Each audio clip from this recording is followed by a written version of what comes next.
오늘 전할 말씀의 제목은 온누리에 충만하신 하나님의 영광이라는 제목으로 말씀을 나누겠습니다. 자, 시편 19편 1절에서부터 읽으셨죠?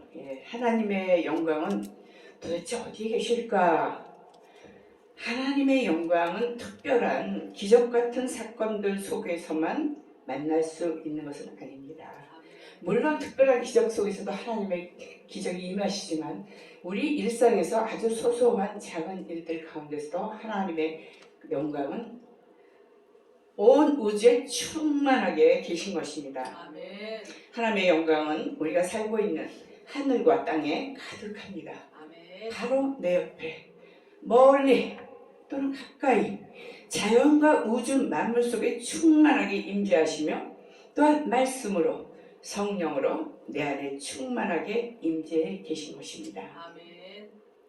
자연 만물들, 산과 들, 그 위에 핀 꽃과 나무, 흐르는 아름다운 시냇물, 또 강과 바다, 물속의 물고기들, 그 안에 해초들, 아멘. 땅과 하늘, 뭇 별들, 태양과 우주,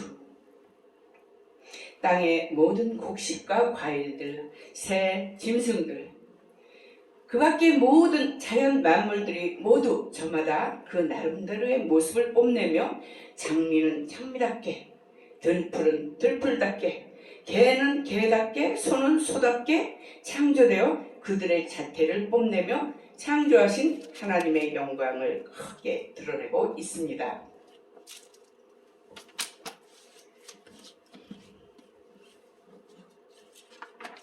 또한 온 우주의 질서는 자로잰 듯 정확한 규칙과 질서를 갖고 있다고 하죠. 낮의 길이와 밤의 길이는 정확한 규칙 속에서 길어지기도 하고 짧아지기도 하고, 또 해와 지구는 정확한 균형을 가지고 있어서 더 가까워지지도 더 멀어지지도 결코 않는다고 합니다. 하나님의 창조 세계는 정확한 규칙과 질서를 가지고 있기 때문에 자기 자리를 벗어나는 별도 결코 없고, 또 지구가 자기 궤도를 이탈하는 일도 결코 없다고 합니다. 아멘. 이와 같이 온 땅에 가득한 아름다운 모든 자연의 모습과 우주의 현상은 하나님의 영광을 크게 드러내고 있습니다. 이는 곧 내 곁에, 우리 곁에 온누리에 충만하게 임재하신 하나님의 영광입니다. 이것을 일반 계시라고 합니다. 또한 우리가 보는 이 성경 말씀은 하나님의 특별 계시이며, 또 말씀이 육신이 되어 우리에게 오신 예수 그리스도도 하나님의 특별 계시라고 합니다. 구원은 특별 계시인 성경의 증거를 통한 구세주이신 예수 그리스도를 믿음으로써 영접해야만 그 구원은 가능합니다. 자연을 관찰하는 것과 말씀을 묵상하는 것은 곧 하나님의 영광을 찾아가는 것입니다. 또한 하나님의 영광은 성경 속의 율법 속에서도 충만히 어디서나 발견할 수 있습니다.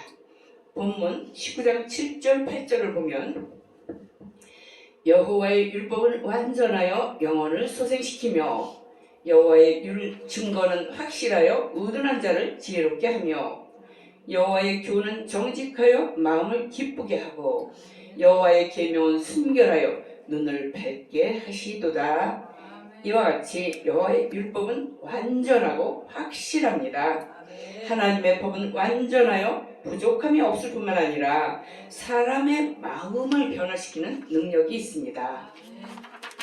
하나님의 법만이 이 세상에 진정한 평화를 가져오며, 또한 하나님의 법만이 타락한 사람의 마음을 변화시켜주며, 또한 하나님의 법만이 완벽한 평안함을 주십니다. 본문 10절에도 보면 다윗은 금, 곧 많은 순금보다 더 사모할 것이며 꿀과 송이 꿀보다도 더 달도다 라고 말씀하고 계시듯, 진정으로 세상을 변화시키는 것은 하나님의 말씀인 것을 그는 말하고 있습니다. 하나님의 영광을 보고 찾기 위해서 특별한 방법을 사용하거나 특별한 장소를 찾아가야 하는 것만은 아닙니다. 하나님의 영광은 지금 바로 내 곁에, 또 이 성전 안에, 우리 곁에, 또한 내 안에 성령으로 충만하게 임재하고 계십니다. 온 세상이 하나님의 영광으로 가득 차 있다는 기쁨을 늘 잊지 마시기 바랍니다.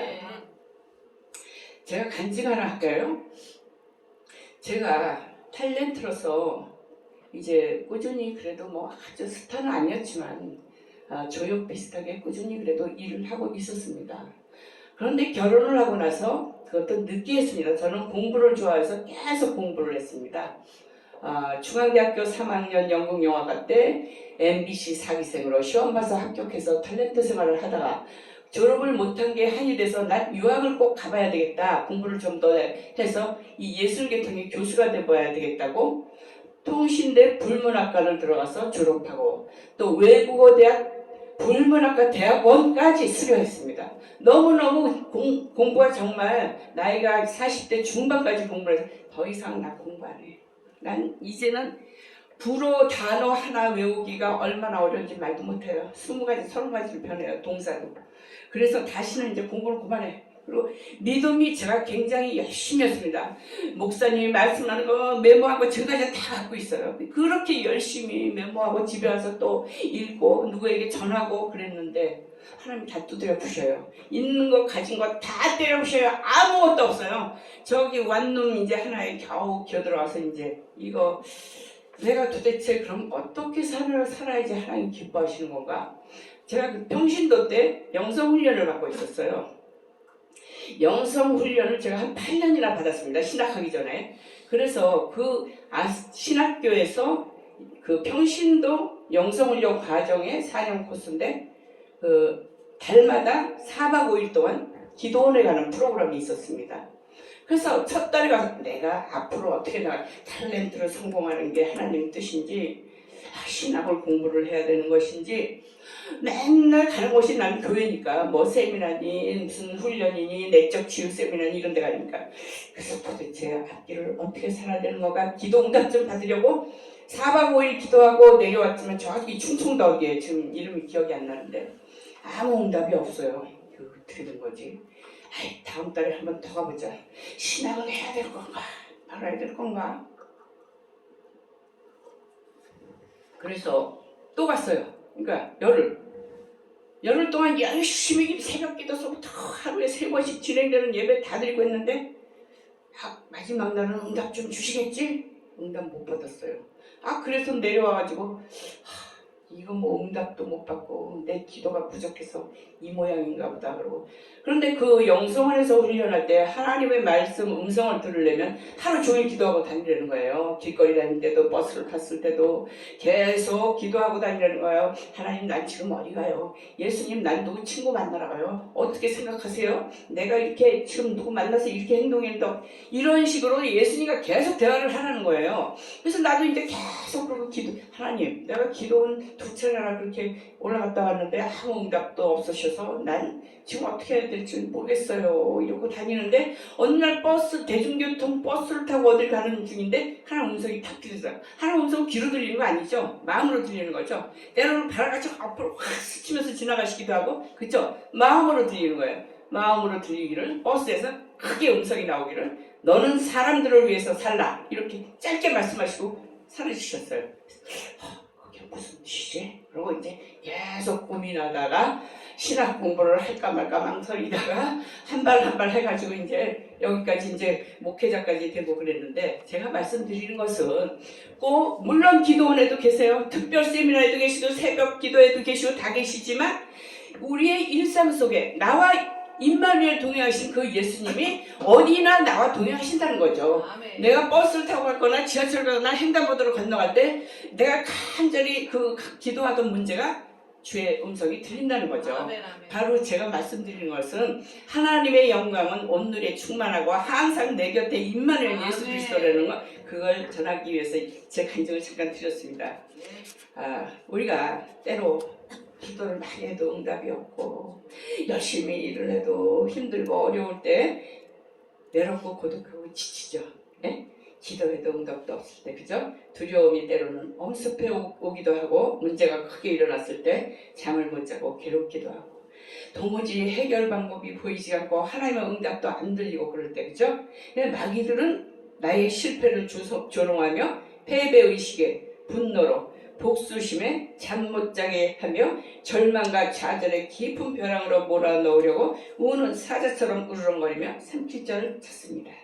그런데 우리는 어떠한 절망 가운데 있을 때에도 바로 내 곁에 내 안에 충만하게 계신 예수 그리스도를 간절히 찾고 부르십시오. 그를 만나십시오. 말씀이 곧 그분입니다. 내 안에 충만하게 그분이 임재해 계신 예수님을 내가 간절히 찾고 부를 때 그분은 만나주실 것이고, 지금 당장은 문제가 해결되지 않더라도 하나님의 때에 반드시 그 응답, 하나님의 뜻에 합당한 뜻이라면 반드시 그 결과는 응답 주신다고 확신합니다. 저는. 예, 아멘. 모든 그 불안불신 염려들도 기도할 때 깨끗이 다 도망갈 것이고, 요한복음 10장 10절에도 보면 도적이 오는 것은 도적질하고 죽이고 멸망시키려는 것뿐이요 내가 온 것은 양으로 생명을 얻되 더욱 넘치게 얻게 하려는 것이라. 예수님은 우리에게 더욱 넘치는 생명을 주게 하시려고 이 땅에 우리에게 오신 것입니다. 우리가 결코 가난하고 못 살고 찌들고 그렇게 사는 것을 원하지 않으신다는 거죠. 또 요한복음 14장 27절에도 평안을 너희에게 끼치노니 곧 나의 평안을 너희에게 주노라. 내가 주는 평안은 세상이 주는 것 같지 아니하노니 너희는 마음에 근심하지도 말고 두려워하지도 말라 라고 말씀하고 계시듯이, 세상이 주는 평안은 내가 가진 것이 있고 돈도 있고 자식도 남편도 잘 나가고 그래야 뭔가 평안하겠죠. 그렇다고 성공과 부귀권세가 그 근심 걱정 염려를 영원히 없애준다는 것을 모르시지도 않으시죠? 예, 예수님이 주시는 평안은 차원이 틀리죠. 나 아무것도 가진 거 없어도, 진짜 내가 쪽방에 나 앉았어도 거지가 있을지라도 내가 예수님만 모시고 있으면 내 안에 하늘나라가 충만하게 임하는 것입니다. 그 어디나 하늘나라라는 찬양이 있듯이 우리는 예수님 보배 갖고 있으면 예수님은 나를 가난하게 안 하셔요. 결국에 가서는 하나님께 영광을 돌리게, 내 삶을 꼭 찬양과 영광을 돌리게 이끄시는 분이십니다. 아멘. 그래서 사랑하는 우리 성도님과 사역자 여러분, 우리는 하나님 나라를 위해서 택함을 받은 하나님의 특별한 백성들입니다. 베드로전서 2장 9절에 보면 오직 너희는 택하신 족속이요 왕같은 제사장들이요 거룩한 나라요 그의 소유된 백성이니 이는 너희를 어두운 데서 불러내요. 어두운 데가 어디입니까? 세상에서 불러내요. 그의 기이한 빛에 들어가게 하신 자의 아름다운 덕을 선전하게 하려 하심이라. 기이한 빛이라는 게 도대체 뭔가? 내가 성경만 갖고 깜깜해서 영어 사전을 또 들여봤다 봤어요. 영어 성경을. 네? Marvelous, M-A-R-V-E-L-O-U-S, Marvelous. 그 서양 사람들이, 미국 사람들이나 맛있는 거 있으나 멋진 경치를 볼 때 원더풀 이런 소리 많이 하죠. 근데 그 이상 막 경이롭다, 뭐 너무 환상이야, 꿈에서 깨어난 것 같아, 이럴 때 marvelous라는 말을 표현을 합니다. 여기에 베드로전서 2장 9절에 marvelous light, 라이트 빛이죠. 마블러스 라이트, 그 기이한 빛에 들어가게 하신 자의 아름다운 덕을, 말씀과 진리죠. 그 진리를 선전하게 하려 하십니다. 그래서 우리 보고 그 선전하라고, 마블러스 라이트를 우리 보고 선전하라고 우리를 택해서 부르신 귀하신 백성이요 거룩한 나라요 거룩한 백성이요 왕같은 제사장들이라고 부르고 계십니다. 그래서 우리는 각자에게 부여된 하나님 나라의 합당한 사명들을 갖고 있습니다. 성도로서, 목사로서, 국내 선교, 외국 선교, 교육자, 말씀, 찬양, 구제, 봉사, 수없이 많은 하나님의 일들이 있습니다. 우리에게 주신 은사와 달란트를 통하여 사역하게 하십니다. 예수님이 감당하신 사역은 인간을 죄에서 구원하시기 위해 이 땅에 오셨습니다. 예수님은 이 일을 위해 말씀을 가르치시고 전파하며 제자들을 양육하며 병든 자를 치료하고 기적과 이적을 베푸시고 마지막에는 온 인류를 구원하시기 위해 십자가에 달려 돌아가셨습니다.